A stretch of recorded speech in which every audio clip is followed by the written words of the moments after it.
Akalain mo, ang lupang pinaghirapan ko, ang bahay na may 60 taon ng alaala, gustong angkinin. Nakita kong hawak ng manugang ko ang mga papeles, ang titulo. Ang aking anak, tahimik. Akala nila ampersand apos, na wala akong magagawa.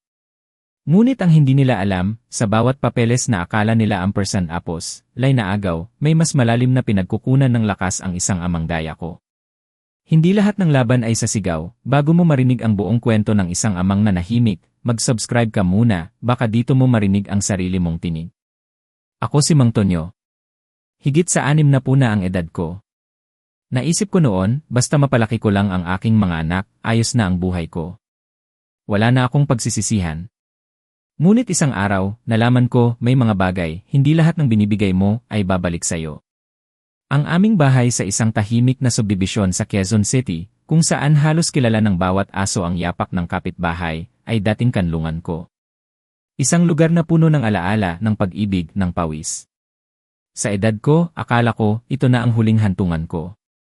Ang tanging hiling ko lang ay magkaroon ng payapang hapon, kasama ang aking pamilya, mga anak at manugang, mga apo. Simpleng buhay. Iyan lang ang pangarap ko, ang inaasahan kong matatamasa sa mga nalalabi kong taon. Ngunit ang araw na yon, matapos akong bumalik mula sa palengke, dala ang plastic bag ng gamot at ang resibo ng aking amilyar na nakatupi sa bulsa ko, ay nagpahiwatig ng pagtatapos ng pangarap na yon. Ang pagkabigla, ang kirot sa aking dibdib ay doble. Nang makita ko ang aking mga maleta, nakabuka sa labas ng bakuran, nakakalat ang aking mga damit, parang may nagpasya na ilabas ang lahat ng aking buhay upang mahanginan sa araw, doon ko naramdaman ang simula ng lahat.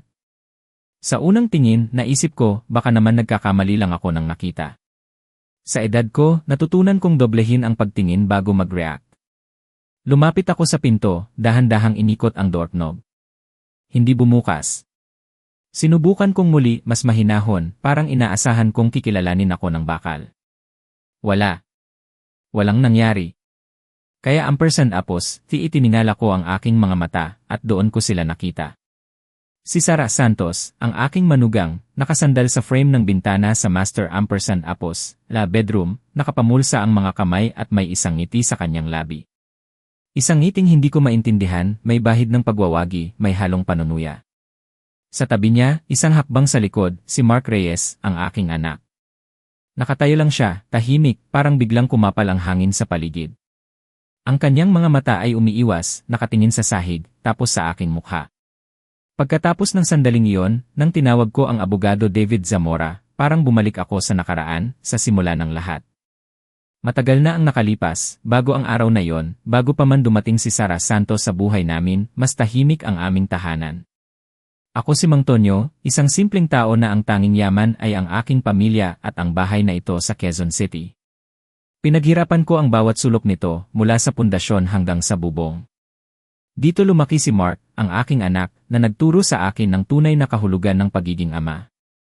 Hindi ko kailanman inisip na ito ay magiging pinagmulan ng pagkabigo. Para sa akin, ang pamilya ay dapat nagtutulungan, nagbibigayan. Kaya naman, kahit matanda na ako at si Mark ay may sarili ng pamilya, patuloy pa rin ako sa pag-aambag sa mga gastos ng bahay, buwan-buwan. Hindi bababa sa I-10,000 hanggang I-15,000 ang inilalabas ko, para sa pagkain, para sa kuryente, tubig, at lahat ng maliliit na gastusin. At higit sa lahat, ako ang laging nagbabayad ng amilyar, ang buwis sa ari-arian, na umaabot ng I-5,000 hanggang I-10,000 bawat taon. Para sa akin, natural lang iyon. Siyempre, bahagi pa rin ako ng pamilya, at ito ang aking kontribusyon. Naramdaman ko ang pagmamalaki, hindi lamang dahil sa bahay mismo, kundi dahil sa buhay na itinayo ko sa loob nito, ang kapayapaan na inaasam ko. Naaalala ko pa, noong mga unang araw ni Sarah bilang manugang ko, maayos siya. Magalang.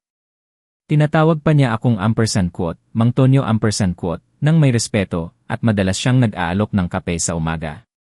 Ngiti lang ang isinasagot ko, at pakiramdam ko, masaya si Mark sa kanyang nahanap. Kitang-kita ko ang pagmamalaki sa mga mata niya noon, na para bang ang kasal ay nagbigay sa kanya ng sariling lugar sa mundo. Ngunit sa paglipas ng panahon, ang paggalang ay unti-unting napalitan ng distansya. Ang distansya naman ay naging kontrol. Hindi ko alam kung paano nangyari, ngunit unti-unti, nagsimulang magdesisyon si Sarah sa maliliit na bagay sa bahay. Kung anong bibilihin, kung anong oras kakain, kung anong palabas ang papanoodin. Mga simpleng bagay lang sa simula, ngunit ramdam ko ang pagbabago. At si Mark, ang aking anak, ay nagsimulang manahimik. Hindi na siya nagbibigay ng opinyon. Para siyang anino na sumusunod sa bawat galaw ni Sarah. Pinagmasdan ko lang sila, hindi dahil sa kawalan ng tiwala, kundi dahil sa karanasan. Sa edad ko, alam ko na may mga bagay na hindi sinasabi, ngunit ramdam mo. Ang pera, iyon ang unang wika na nagbago ang tono. Patuloy pa rin akong nag-aambag para sa bahay, tulad ng dati, oras sa pagbabayad ng mga resibo, pag-aayos, at amilyar.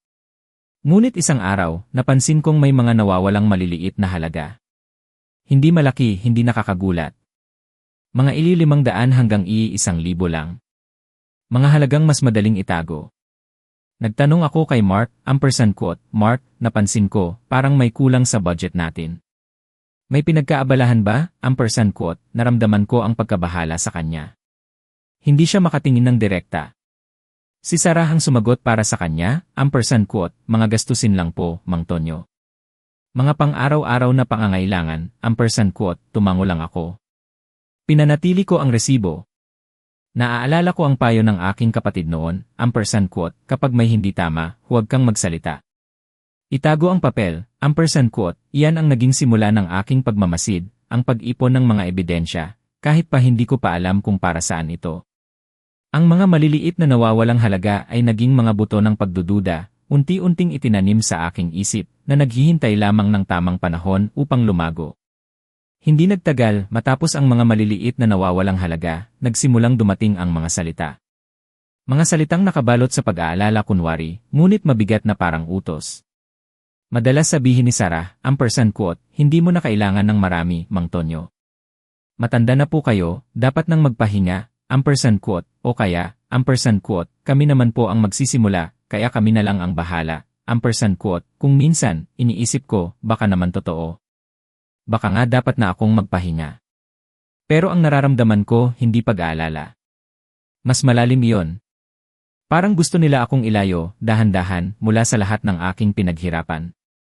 Si Mark, sa bawat pagkakataon, ay mas nagiging tahimik. Wala na akong naririnig na opinyon mula sa kanya. Para siyang nawala ng boses, at ang katahimikan niya, mas masakit pa kaysa sa mga salita ni Sarah. Hindi ko ipinagtanggol ang sarili ko noon. Sa halip, naghanda ako. Isang hapon sa bangko, nang mag-aayos ako ng aking transaksyon, biglang tinanong ako ni Ginoong Tan, ang manager ng bangko na matagal ko nang kakilala, kung maari kong kumpirmahin ang isang detalye. Casual lang niyang sinabi ang tungkol sa pahintulot na nakabinbin, o isang nakabinbing pahintulot, na para bang nagbabasa lang siya sa isang screen. Ramdam ko ang isang mabilis na lamig sa aking likod. Hindi ako nagtanong ng marami. Nagtala lang ako sa aking isip. Paglabas ko ng bangko, agad kong tinawagan ang isang abogado na inirekomenda sa akin ng isang kaibigan. Alam niya kung sino ang hindi naghahalo ng kontrata sa personal na relasyon. Ayoko ng gulo, abogado, sabi ko sa kanya sa unang tawag. Gusto ko lang malaman ang aking posisyon, hindi ko kailanman sinabi ang pangalan ni Sarah o ni Mark. Basta sinabi ko lang ang tungkol sa aking ari-arian, sa aking mga kontribusyon. Hiningi niya sa akin ang mga dokumento. Maingat kong inipon ang lahat. Mga resibo ng pagpapaayos na binayaran ko, ang kontrata ng bahay, ang mga bank statement. Kumuha ako ng mga kopya, at itinago ang mga orihinal sa isang naiibang lugar, malayo sa bahay. Kapag pinoprotektahan mo ang iyong sarili, hindi ka maingay. Hindi ka gumagawa ng eksena. Nagpatuloy ang mga araw. Ang pagdududa ay naging katiyakan. Ang gabi bago ang insidente sa bakuran, nag-vibrate ang aking telepono. Isang abiso mula sa bangko. May pagtatangkang pag-access sa aking account. Ngunit ito ay binlock, hindi na ako nagulat. Ito ay kumpirmasyon. Huminga ako ng malalim at tumayo. Nagpunta ako sa kusina, nagsali ng tubig at umupo sa mesa. Inisip ko ang aking ina at ang sinabi niya kapag may nagkakamali. Ang hindi inaasikaso, inuulit, kinabukasan, maaga akong lumabas. Amoy tinapay ang hangin mula sa tindahan sa kanto. Sa bangko, hiniling kong ampersand quote, kailangan kong i-block ang mga device, baguhin ang mga password, at suriin kung may anumang pahintulot na nakabinbin. Ampersand quote, tumango siya, nag-type sa computer, nagtanong ng mga kinakailangan, at inaktibo ang mga protocol. Nang matapos siya, tiningnan niya ako ng seryoso. Ampersand quote, protektado na po, ampersand quote, sabi niya. Ampersand quote, kung may susubok muli, may record na po tayo. Ampersand quote, lumabas ako na parang may binago akong kandado na hindi nakikita. Sa parking lot, sinuri ko ang mga mensahe. Si Aling Nena ay nagpadala ng video ng nangyari sa bakuran. Hindi ko binuksan. Hindi ko kailangang makita. Alam ko na ang nangyari. Bago tayo magpatuloy sa susunod na bahagi, nais kong magtanong sa inyo, mga mahal kong tagapakinig. Sa inyong buhay, naranasan na ba ninyo ang ganitong klaseng pagsubok? Paano ninyo ito hinarap? Ibahagi ang inyong mga karanasan sa comment section sa ibaba. Ang inyong mga kwento ay nagbibigay inspirasyon at lakas sa marami. Hindi nagtagal, pagkatapos kong tawagan ang abogado David Zamora, bumalik ang kwento sa kasalukuyan.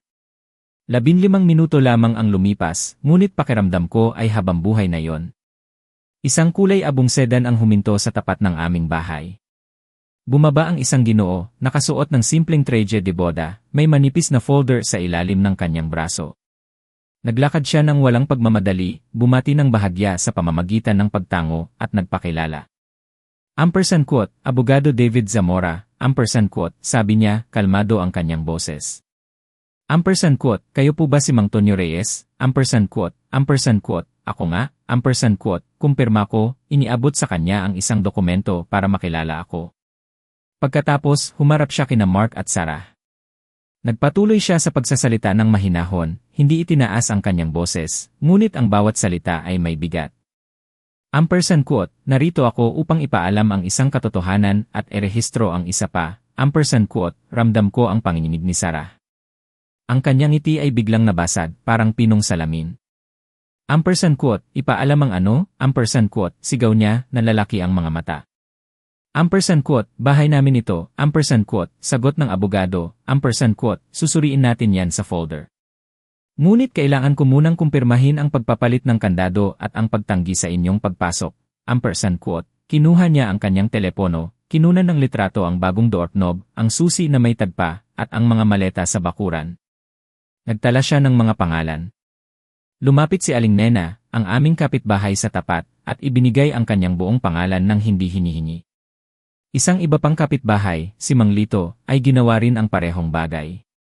Walang sumisigaw, walang nagtutulakan, ngunit lahat ay naitala. Ang tsismis, kapag dumating, ay hindi humihingi ng pahintulot. Pero ang katotohanan, kailangan lang ng mata at tenga. Tiningnan ng abogado David Zamora si Mark. Ampersand quote, pinahintulutan mo ba ang pagpapalit ng kandado, Mark? Ampersand quote, tanong niya, walang halong paghatol. Si Mark ay nag-atubili. Ang kanyang mga mata ay naghahanap ng sagot, sa sahig, sa mukha ni Sarah, sa telepono ni Aling Nena na patuloy na nagre-record. Ampersand quote, opo, ampersand quote, bulong niya sa wakas, halos hindi marinig. Ampersand quote, alam mo ba na ang pagharang sa pagpasok sa isang tirahan ay maaaring magkaroon ng legal na kahihinatnan? Ampersand quote, tanong ng abogado, walang pagpuna. Lumunok si Mark. Halos hindi niya makayanan ang bigat ng mga salita.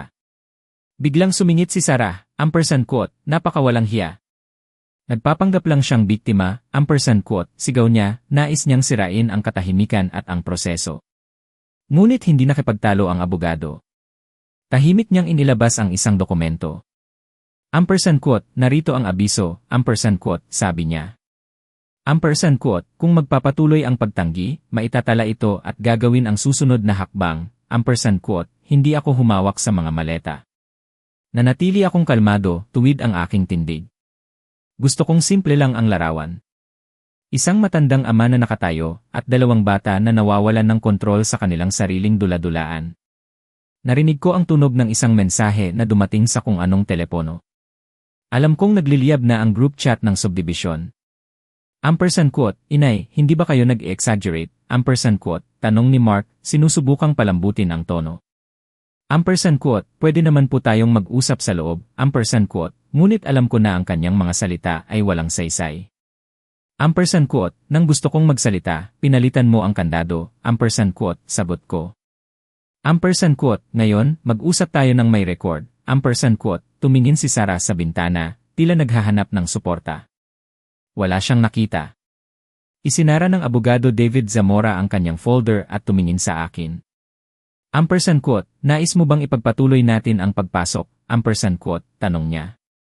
Ampersand quote, opo, ampersand quote, sabi ko. Ampersand quote, at lahat ay dapat na itala, ampersand quote, nag-atubili si Mark. Inilagay niya ang kanyang kamay sa bulsa. Ang bagong susi ay kumislap sandali sa araw, kinuha niya ito ng pahirapan, at binuksan ang pinto. Ang tunog ng ampersand quote, si Ray ampersand quote, ay mas malakas kaysa sa aktwal na tunog nito, ngunit sa aking pandinig, ito ay tunog ng isang bagong simula.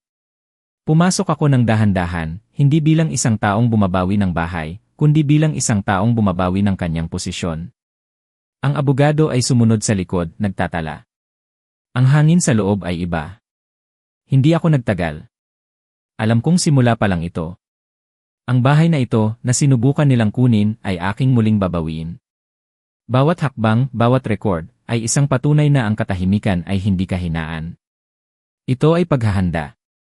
Pumasok ako ng dahan-dahan sa loob ng bahay, hindi tulad ng isang taong bumabawi ng kanyang ari-arian, kundi bilang isang taong bumabalik sa kanyang pinagdaanan. Sumunod ang abogado David Zamora sa aking likod, nagtatala ng bawat detalye. Halos pareho pa rin ang sala, ngunit hindi na pareho. May isang baso na may matamis na pabango sa mesa, at isang unan na hindi na nasa tamang pwesto.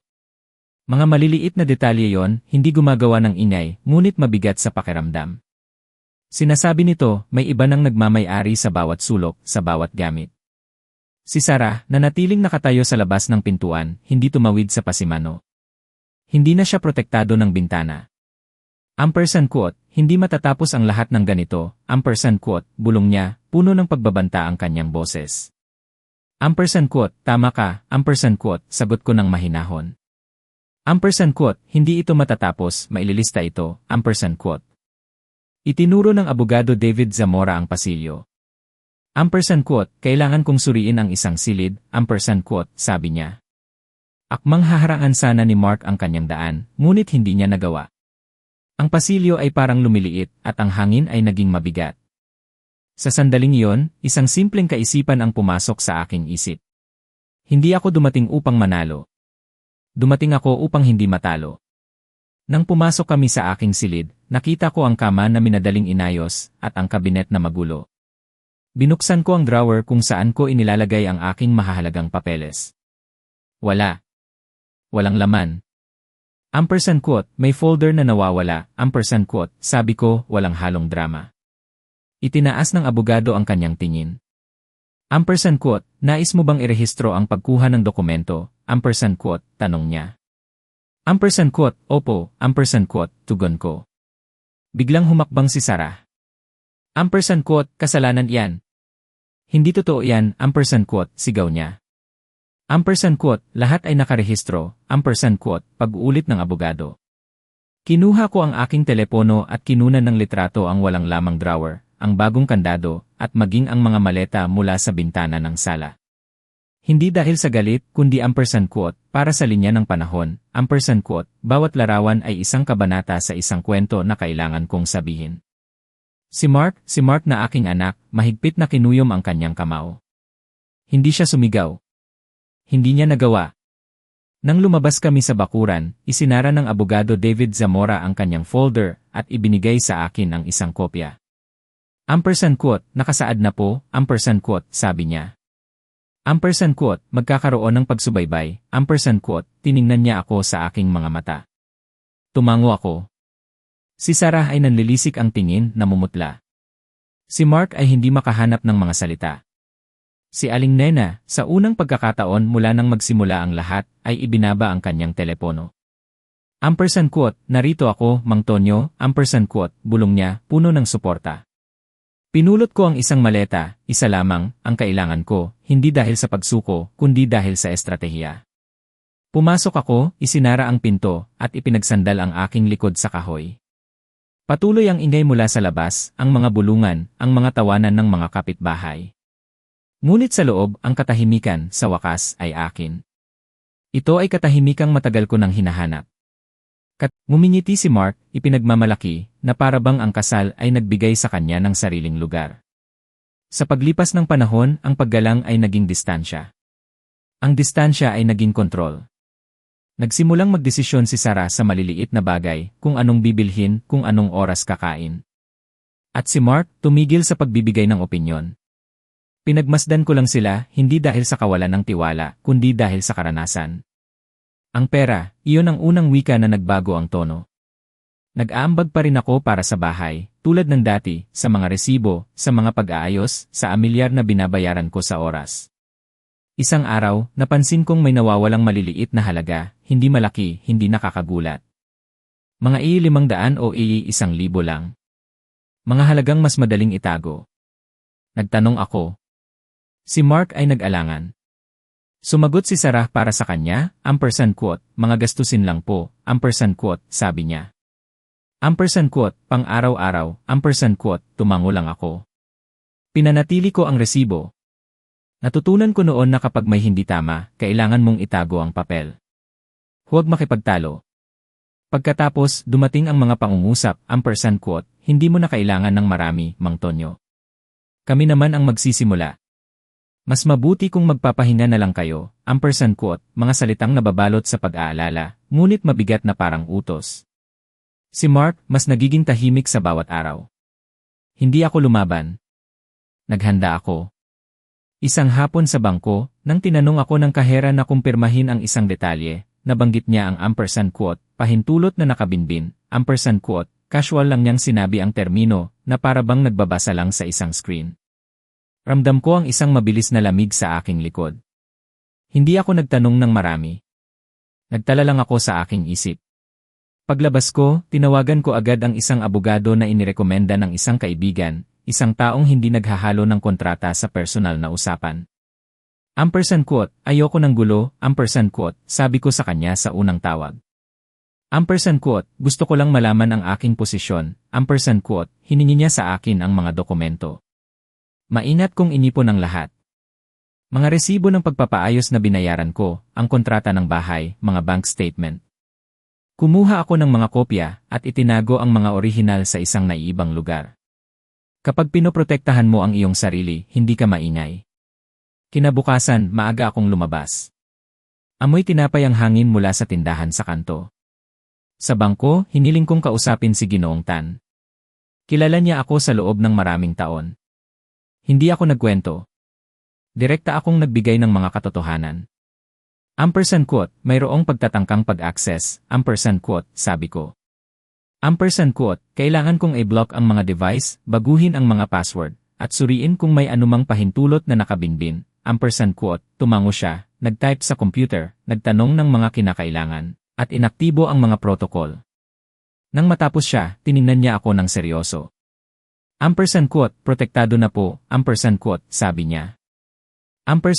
Kung may susubok muli, may record na po tayo, lumabas ako na parang may binago akong kandado na hindi nakikita.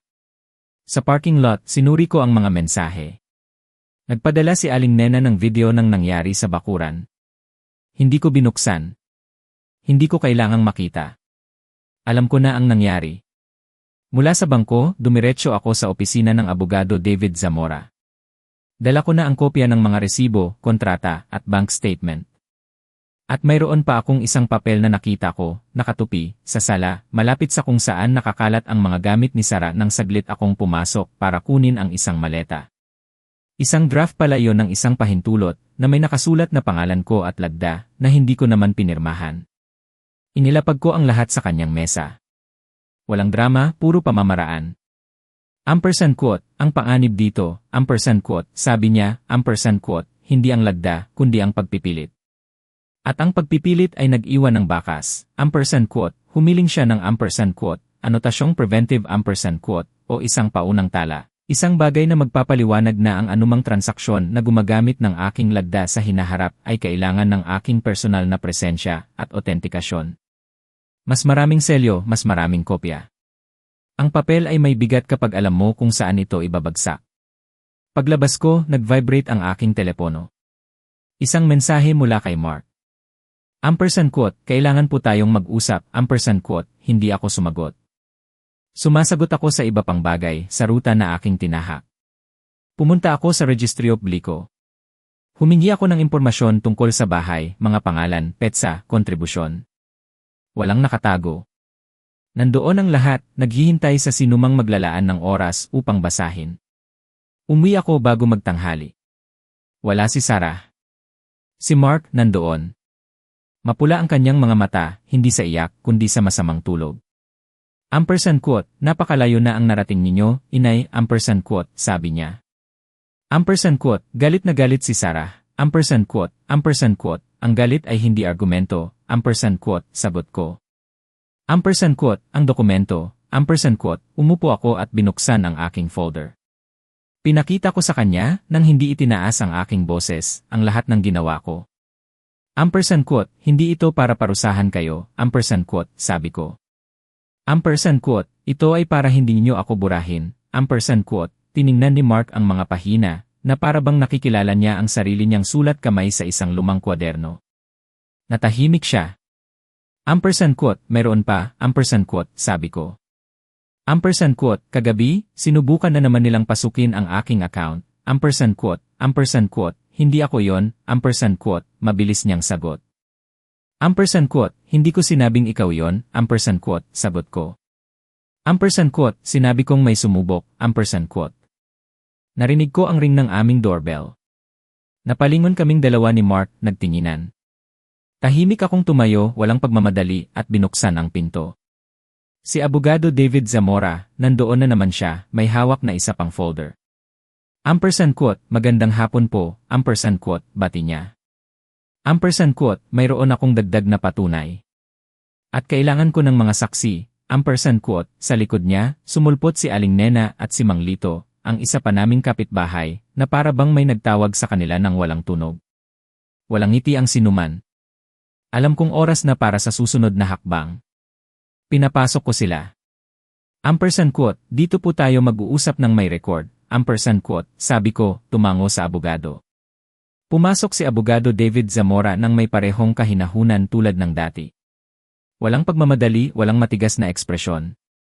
May pamamaraan.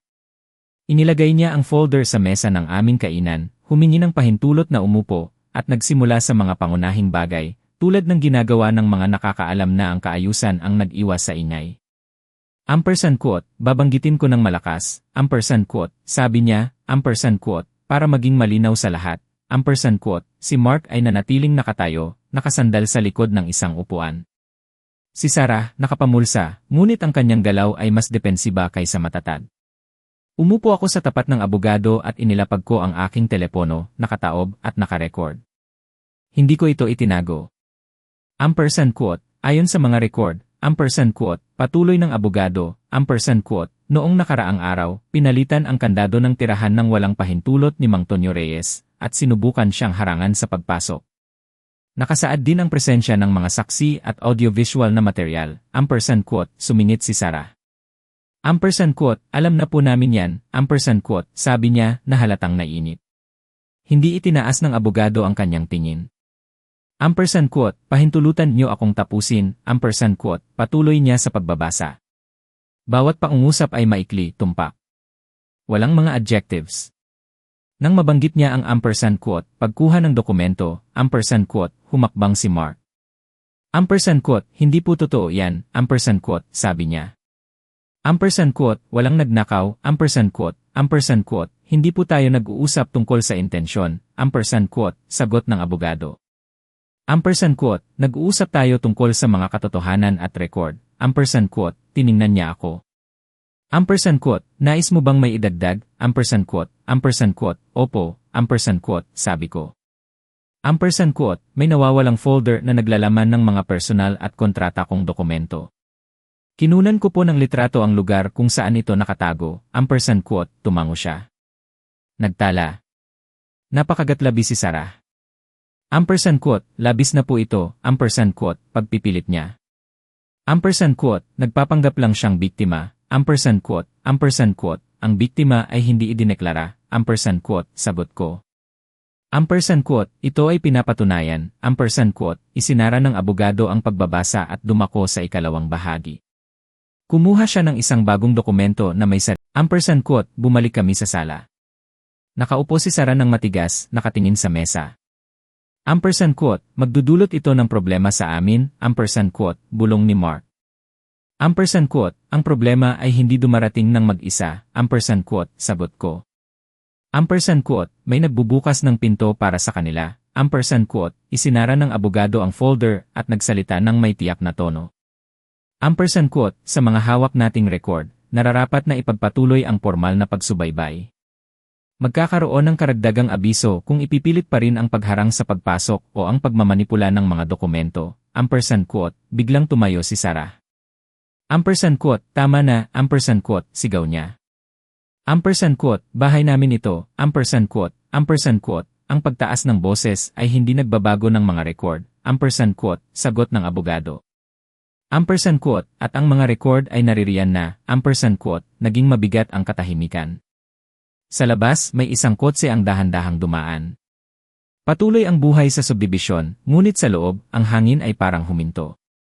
Ibinigay sa akin ng abogado ang mga kopya, ipinaliwanag ang mga susunod na hakbang, at nagpaalam ng magalang. Nang sumara ang pinto, tiningnan ako ni Sarah na parabang lumampas ako sa isang hindi nakikitang linya. Ampersand quote, masaya na po kayo ngayon, ampersand quote, tanong niya. Ampersand quote, sa pagpapahiya sa amin, ampersand quote, hindi ko kayo ipinahiya, ampersand quote, sagot ko. Ampersand quote, ipinagtanggol ko ang sarili ko, ampersand quote, binitawan ni Mark ang kanyang sarili sa upuan. Ampersand quote, inay, pwede po bang ayusin natin ito ng walang papeles, ampersand quote, sabi niya.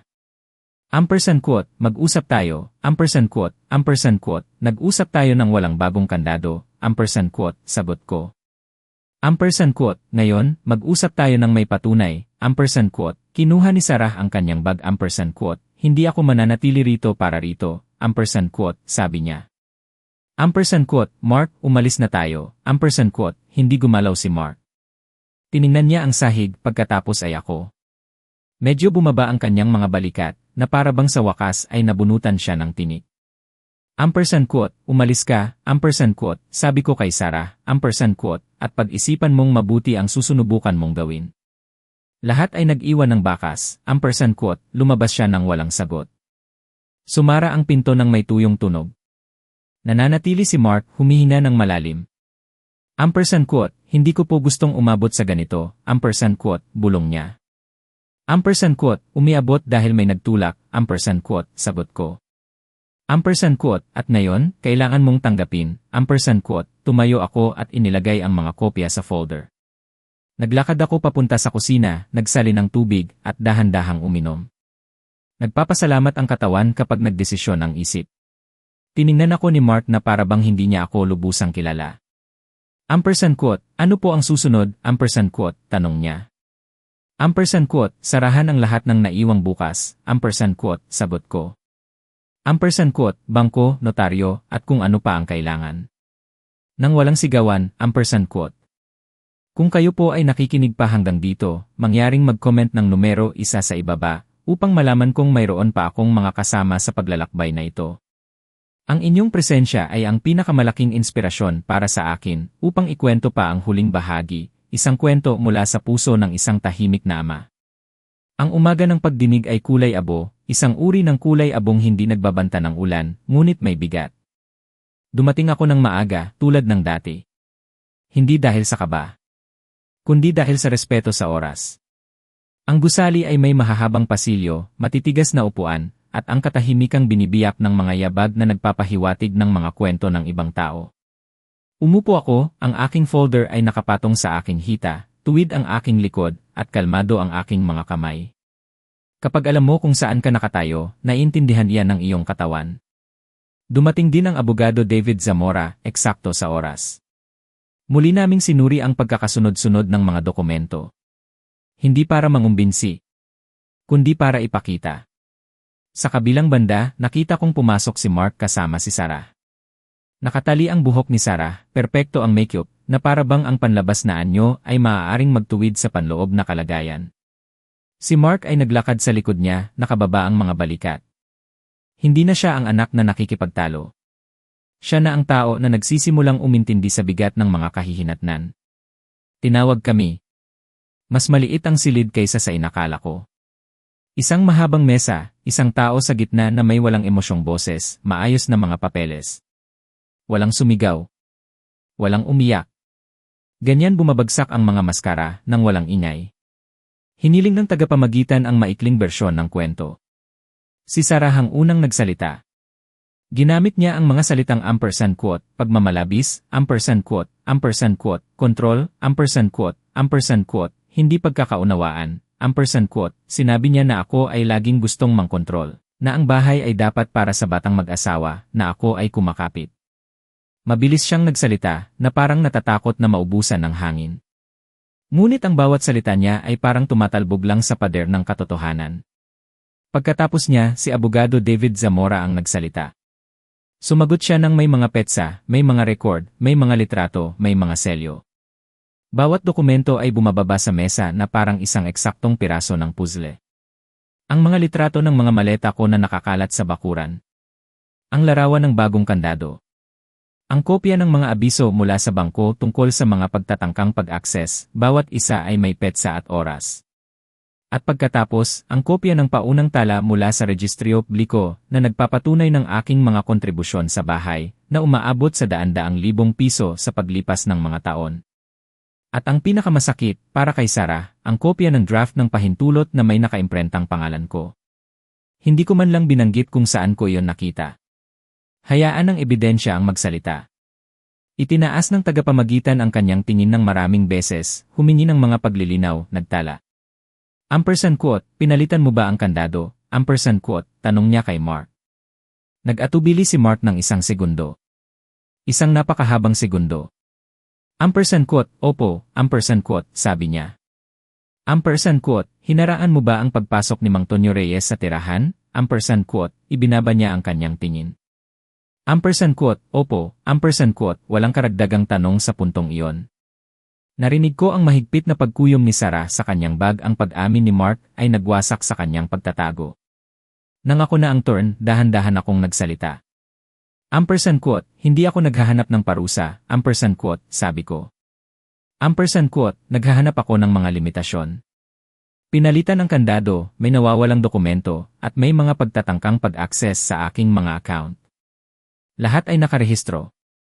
Hindi ako sumigaw, idinokumento ko, ampersand quote, tumango ang tagapamagitan. Ampersand quote, dito, hindi hinuhusgahan ang emosyon, ampersand quote, sabi niya. Ampersand quote, sinisuri ang mga katotohanan, ampersand quote, sinubukan ni Sarah na sumingit. Ampersand quote, hindi ko po alam ang tungkol sa mga pagtatangkang iyon, ampersand quote, sabi niya. Ampersand quote, si Mark po ang bahala dyan, ampersand quote, ang katahimikan na sumunod ay kakaiba. Itinaas ni Mark ang kanyang tingin, nagulat. Hindi siya nagsalita. Hindi niya ipinagtanggol si Sarah. Sa unang pagkakataon, nawala ang proteksyon ng bintana. Ang kanyang tingin ay nakatingin sa kawalan, sa katotohanang inihayag ng kanyang sariling asawa. Ampersand quote, mayroon bang intensyon para sa kasunduan? Ampersand quote, tanong ng tagapamagitan. Ampersand quote, sa malinaw na limitasyon, ampersand quote, sagot ng aking abogado, ampersand quote, nang walang pamimilit o hindi tamang pag-access, ampersand quote, huminga ng malalim si Sarah, tiningnan si Mark. Hindi siya tumingin pabalik. Sinabi niya ng halos pabulong. Ampersand quote, tinatanggap ko, ampersand quote, ang salita ay nanatiling nakabitin sa hangin. Ampersand quote, tinatanggap ko, ampersand quote, hindi ito tagumpay. Ito ay preno. Itinayo ang mga pansamantalang hakbang, mga petsa, malinaw na pagbabawal. Walang tumayo na nagdiriwang. Ganyan sinasara ang katotohanan, nang may halo-halong pagod at ginhawa. Paglabas namin sa pasilyo, inabutan ako ni Sarah. Ampersand quote, hindi ko naman ginusto na saktan ka, Mang Tonyo, ampersand quote, sabi niya, halos hindi ko marinig ang kanyang boses, puno ng pagkadismaya. Tiningnan ko siya, walang galit, walang matigas na tingin. Ampersand quote, hindi laging ginugusto ang kasalanan, ampersand quote, sagot ko. Ampersand quote, minsan, pinipilit lang, ampersand quote, walang masabi si Sarah. Umalis siya, nagmamadali, na para bang gusto niyang takasan ang lahat ng nakikita niya. Ang mga kapitbahay namin, si Aling Nena at Mang Lito, ay nakatayo pa rin sa labas, mga mata nila ampersand apos, lay nakatingin kay Sarah habang nagmamadali itong lumabas, na parang may nagmamadali sa kanya. Kitang-kita ang kanyang pagkabigla, tahimik ang bahay, ngunit hindi ito walang laman. Sa labas, may narinig akong tumatawa, nagpapatuloy ang buhay. Bago ako matulog, sinuri ko ang aking telepono. Walang bagong abiso, walang pagtatangka. Ang katahimikan sa pagkakataong ito ay hindi banta. Ito ay senyales. Alam kong may huling hakbang pa. Isang hakbang na hindi pinipirmahan ng tinta, kundi ng desisyon. Kinabukasan, ibang araw na at handa ako. Kinabukasan, maliwanag ang umaga, na para bang nagpasya ang langit na huwag magbigay ng opinyon. Naghanda ako ng kape at binuksan ang mga kurtina. Tahimik ang bahay, ngunit hindi ang dating tahimik na puno ng tensyon. Ito ay isang bagong katahimikan, maayos, tulad ng isang silid na inayos matapos ang isang emosyonal na paglipat. Umupo ako sa mesa, kasama ang aking mas manipis na folder, at naintindihan ko na ang huling hakbang ay hindi legal, kundi personal. Dumating si Mark pagkatapos noon. Pagod ang kanyang mukha at mababa ang kanyang boses. Ampersand quote, umalis na po si Sarah, ampersand quote, sabi niya. Ampersand quote, mananatili po siya sa isang kaibigan, ampersand quote, tumango ako. Hindi ako nagdiwang. Ang mga pag-alis ay hindi tropeo. Ito ay mga kahihinatnan. Ampersand quote, at ikaw, ampersand quote, tanong ko. Ampersand quote, mananatili po ako, ampersand quote, sagot niya, ampersand quote, kung papayag po kayo, inay, ampersand quote, tiningnan ko siya ng kalmado. Hindi siya naghahanap ng pahintulot. Naghahanap siya ng panimulang punto. Ampersand quote, mananatili tayo ng may mga patakaran, ampersand quote, sabi ko. Ampersand quote, malinaw, nakasulat, at igagalang, ampersand quote, opo, ampersand quote, sagot niya. Ginugol namin ang umaga sa pagsusuri ng mga naiwang trabaho. Pinalitan namin ang mga password ng Wi-Fi, sinuri ang mga susi, inayos ang mga papeles sa mga folder na may label. Walang kabayanihan. Walang drama. Kaayusan lang. Ang kaayusan ang nagbabalik ng dignidad kapag nawala ang ingay. Nang tanghali, nakatanggap ako ng mensahe mula sa abogado. Ampersand quote, mga hakbang ay kumpirmado. Walang bagong pangyayari, ampersand quote, nagpasalamat ako sa kanya. Isinara ko ang chat. Hindi ko na kailangan ng mas maraming salita. Lumabas ako sa bakuran. Ang araw ay direktang tumama sa sahig kung saan nakalagay ang aking mga maleta. Walang bakas. Umupo ako sandali at huminga. Inisip ko si Aling Nena, ang mga kapitbahay, ang mga kamera na nakatutok. Inisip ko ang eksena at kung paano ito natapos ng walang palakpakan. Nagpapasalamat ako doon. Ang katarungang sumisigaw ay panandalian lang. Ang katarungang nananatili ay mas matagal. Nang hapon, nag-usap kami ni Mark tungkol sa mga hindi nasabi, nang walang mahabang pagtatalo, sa maikling pangungusap. Ampersand quote, hindi ko po alam kung paano maglagay ng limitasyon, ampersand quote, sabi niya. Ampersand quote, natutunan yan, ampersand quote, sagot ko, ampersand quote, ngunit binabayaran ang aral, ampersand quote, walang mga grandiosong pangako. May mga simpleng kasunduan. Paggalang. Malinaw na mga account. Walang lihiman. Itinala namin yon, pinirmahan namin para sa autentikasyon, tulad ng natutunan ko. Nang gabing iyon, isinabit ko ang bagong susi sa lumang kawit, sa parehong lugar, ngunit ibang na ang kahulugan. Umupo ako sa sala at sinindihan ang ilaw. Wala na ang matamis na pabango. Ang unan ay bumalik sa kanyang pwesto. Ang bahay ay hindi perpekto. Ito ay akin. Bago ako matulog, sumulat ako ng isang maikling tala at inilagay sa kwaderno. Ampersand quote, huwag kang bumalik sa lugar kung saan ka pinalayas. Bumalik ka sa iyong sarili, ampersand quote, isinara ko ang kwaderno at pinatay ang ilaw. Ang mga sumunod na araw ay dumaan ng payapa, walang mga abiso mula sa bangko, walang hindi inaasahang pagtunog ng doorbell. Ang katahimikan ngayon ay hindi isang banta. Ito ay senyales. Naging malinaw sa akin na ang kapayapaan ay hindi isang premyo na basta ibinibigay. Ito ay resulta ng isang trabaho na ginawa ng maayos, ng may buong pag-ingat at katatagan. Ito ay resulta ng pagtatakda ng mga limitasyon. Isang umaga ng Huwebes, nakasalubong ko si Aling Nena sa tindahan. Ang kanyang mukha ay puno ng pag-aalala, ngunit nang makita niya ako, napawi iyon. Ampersand quote, kumusta ka na, Mang Tonyo? Ampersand quote, tanong niya, ang kanyang tinig ay may halong pag-aalala at pag-asa. Ampersand quote, payapa na po, ampersand quote, sagot ko. Mahigpit niyang hinawakan ang aking kamay. Ampersand quote, nahihiwatigan ko iyan, Mang Tonyo. Kitang-kita sa'yo, ampersand quote, mumiti ako. Bumalik ako sa bahay at inayos ang aking hapunan. Mga maliliit na bagay. Dito bumabalik ang buhay. Sa mga simpleng gawain, sa mga tahimik na sandali. Isang linggo pagkatapos nito, dumating ang huling abiso sa pamamagitan ng sulat. Binasa ko yon ng maingat, bawat salita ay tumatagos sa aking diwa, at inilagay ko ito sa aking folder.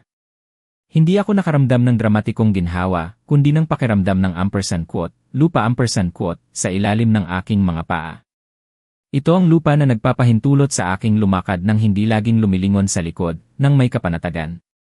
Nang hapong iyon, umalis si Mark para magtrabaho, at naiwan akong mag-isa sandali. Umupo ako sa tapat ng bintana, ang parehong bintana na dati nilang tiningnan ako mula sa itaas, nang may pagwawagi at panunuya. Ngayon, ang bintana ay nagre-reflect lamang ng kalangitan. Naunawaan ko noon ang pagkakaiba sa pagitan ng ampersand quote, pagkawala ampersand quote, at ampersand quote, pagpapakawala, ampersand quote, hindi ako nawalan ng bahay. Pinakawalan ko ang isang bersyon ng aking sarili na tumatanggap lamang ng mga pagtulak, ng mga panggigipit. Hindi ako nawalan ng anak. Pinakawalan ko ang ideya na ang anak ko ay magiging perpekto, at tinanggap ko siya sa kanyang pagkatao, sa kanyang mga pagkakamali, nang may pag-asa. At si Sarah, pinakawalan ko ang galit at puot sa kanya, dahil ang mga emosyong iyon ay makakasama lang sa akin. Ang lahat ng ito, ang pagsubok na ito, ay nagturo sa akin ng napakaraming bagay. Kung kayo man ay nakikinig pa, mga mahal kong kaibigan, nais kong sabihin sa inyo ang ilang bagay. Nang walang anumang pagpapaganda. Una, para sa ating mga magulang, ang pagpapakasakit ng bulag ay may hangganan. At ang pagkontrol sa mga anak sa ngalan ng ampersand quote, pag-ibig ampersand quote, ay may matinding bunga. Nalaman ko na ang pagmamahal ay hindi pagmamayari, kundi pagpapalaya. Ang pag-unawa at paggalang lamang ang tunay na pundasyon upang mapanatili ang isang pamilya. Hindi ang iyong pinansyal na kontribusyon, hindi ang iyong otoridad. Kung hindi mo itatakda ang mga limitasyon, gagamitin ka at mauubos ka. Pangalawa, para sa ating mga anak, para kay Mark, ang utang na loob at responsibilidad ay may halaga. At ang pagiging makasarili ay maaaring sumira sa pinakamagandang bagay. Nagsimula si Mark sa isang mahabang paglalakbay upang matutunan ang lahat ng ito. At sana, matutunan ng iba na walang sinuman ang may karapatang ituring ang pagmamahal ng magulang bilang karapatan, bilang isang bagay na binibigay lang ng walang kapalit. Kailangan itong igalang, kailangan itong pahalagahan, kailangan itong suklian ng kabutihan at pagmamahal. Panghuli, tungkol sa kalikasan ng tao sa modernong mundo, ang katarungan ay hindi sa pagsigaw o paghihiganti ng emosyonal. Ito ay sa pag-iisip at paggalaw ng matalino sa ilalim ng batas. Ang kabutihan ay may halaga lamang kapag inilagay sa tamang lugar, sa mga taong karapat-dapat. At minsan, ang matalinong paghihiganti, ang hindi pagiging tahimik sa harap ng mali, ay isang paraan ng paggising ng moralidad, hindi lamang sa gumagawa ng mali, kundi sa mga taong nakapaligid, sa komunidad. Hindi kailangan sumigaw para mabawi ang iyong lugar. Kailangan lang ng paraan, ng diskarte, at higit sa lahat, paggalang sa sarili. Kapag mayroon kang mga yon, ikaw ay matatag. Sa gabing yon, hindi na muling nag-vibrate ang aking telepono. Walang bagong abiso. Walang bagong pagtatangka. Ang katahimikan sa pagkakataong ito ay hindi banta. Ito ay senyales ng kapayapaan. Pinatay ko ang ilaw. Isinara ko ang aking mga mata. Alam kong may huling hakbang na. Isang hakbang na hindi pinipirmahan ng tinta, kundi ng desisyon. Ngayon, tapos na ang lahat. At ako, si Mang Tonyo, ay handa para sa bagong umaga. Salamat sa paglalakbay kasama ko sa kwentong ito. Ang mga sumunod na araw ay dumaan ng payapa, walang mga abiso mula sa bangko, walang hindi inaasahang pagtunog ng doorbell. Ang katahimikan ngayon ay hindi isang banta. Ito ay senyales. Naging malinaw sa akin na ang kapayapaan ay hindi isang premyo na basta ibinibigay. Ito ay resulta ng isang trabaho na ginawa ng maayos, ng may buong pag-ingat at katatagan. Ito ay resulta ng pagtatakda ng mga limitasyon. Isang umaga ng Huwebes, nakasalubong ko si Aling Nena sa tindahan. Ang kanyang mukha ay puno ng pag-aalala, ngunit nang makita niya ako, napawi iyon. Kumusta ka na, Mang Tonyo? Tanong niya, ang kanyang tinig ay may halong pag-aalala at pag-asa. Ito ang lupa na nagpapahintulot sa aking lumakad nang hindi laging lumilingon sa likod, nang may kapanatagan. Nang hapong iyon, umalis si Mark para magtrabaho, at naiwan akong mag-isa sandali. Umupo ako sa tapat ng bintana, ang parehong bintana na dati nilang tiningnan ako mula sa itaas, nang may pagwawagi at panunuya. Ngayon, ang bintana ay nagre-reflect lamang ng kalangitan. Naunawaan ko noon ang pagkakaiba sa pagitan ng pagkawala at pagpapakawala, hindi ako nawalan ng bahay. Pinakawalan ko ang isang bersyon ng aking sarili na tumatanggap lamang ng mga pagtulak, ng mga panggigipit. Hindi ako nawalan ng anak. Pinakawalan ko ang ideya na ang anak ko ay magiging perpekto, at tinanggap ko siya sa kanyang pagkatao, sa kanyang mga pagkakamali, nang may pag-asa. At si Sarah, pinakawalan ko ang galit at puot sa kanya, dahil ang mga emosyong iyon ay makakasama lang sa akin.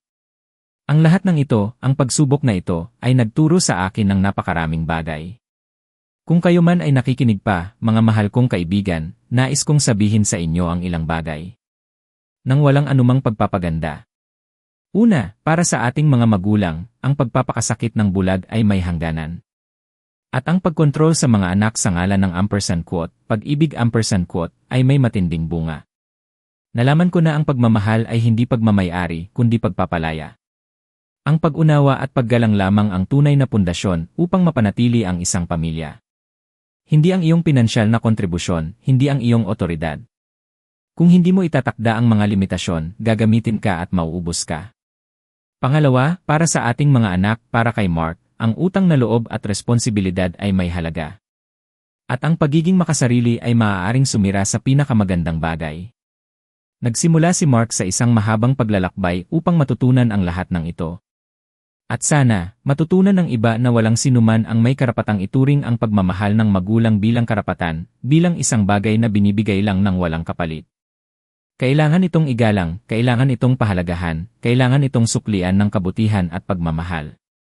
Panghuli, tungkol sa kalikasan ng tao sa modernong mundo, ang katarungan ay hindi sa pagsigaw o paghihiganti ng emosyonal.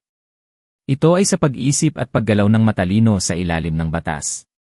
Ang kabutihan ay may halaga lamang kapag inilagay sa tamang lugar, sa mga taong karapat-dapat. At minsan, ang matalinong paghihiganti, ang hindi pagiging tahimik sa harap ng mali, ay isang paraan ng paggising ng moralidad, hindi lamang sa gumagawa ng mali, kundi sa mga taong nakapaligid, sa komunidad. Hindi kailangan sumigaw para mabawi ang iyong lugar. Kailangan lang ng paraan, ng diskarte, at higit sa lahat, paggalang sa sarili. Kapag mayroon kang mga yon, ikaw ay matatag. Sa gabing yon, hindi na muling nag-vibrate ang aking telepono. Walang bagong abiso. Walang bagong pagtatangka. Ang katahimikan sa pagkakataong ito ay hindi banta. Ito ay senyales ng kapayapaan. Pinatay ko ang ilaw. Isinara ko ang aking mga mata. Alam kong may huling hakbang na. Isang hakbang na hindi pinipirmahan ng tinta, kundi ng desisyon. Ngayon, tapos na ang lahat. At ako, si Mang Tonyo, ay handa para sa bagong umaga. Salamat sa paglalakbay kasama ko sa kwentong ito. Ang kwento ni Mang Tonyo Reyes ay nagtatapos na rito. Ano po ang iniisip niyo sa mga desisyon ni Mang Tonyo? May iba po ba kayong gagawin kung kayo ang nasa posisyon niya? Ibahagi po ang inyong mga saloobin sa comment section sa ibaba, binabasa ko po ang bawat isa. Kung ang kwentong ito ay nagpasya o nakapagparamdam ng isang bagay sa inyo, huwag po ninyong kalimutang mag-iwan ng isang like, ibahagi ito sa isang taong sa tingin ninyo ay madarama rin ang kwento, at mag-subscribe sa channel na Tahimik na Ama para hindi ninyo mapalampas ang susunod na mga misteryo. Magkita-kita po tayo sa susunod na kwento, at sino ang makakaalam, sa susunod na pagkakataon maaaring kayo mismo ang maging inspirasyon para sa Tahimik na Ama.